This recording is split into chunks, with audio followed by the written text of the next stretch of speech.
Romero López, el faraón de Camas, es torero desde que vino al mundo en 1933. Cristóbal, esto no puede seguir así.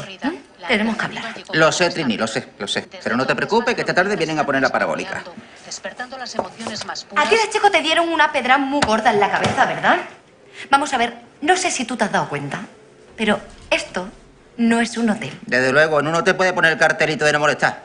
Ya, es que igual no puedes vivir aquí. ¿Y por qué no? Mi padre vivió aquí durante un montón de tiempo. Pero tu padre estaba ingresado. Ah, tú por eso no te preocupes. He aprobado mi propio ingreso como paciente. Un ingreso lo tiene que aprobar un médico. Y tú hasta el momento piensas que una plaqueta es donde ponen el nombre de la calle. Mira, Trini, no seré médico, pero soy el dueño del hospital. ¿Y quién manda más? ¿El dueño o el médico?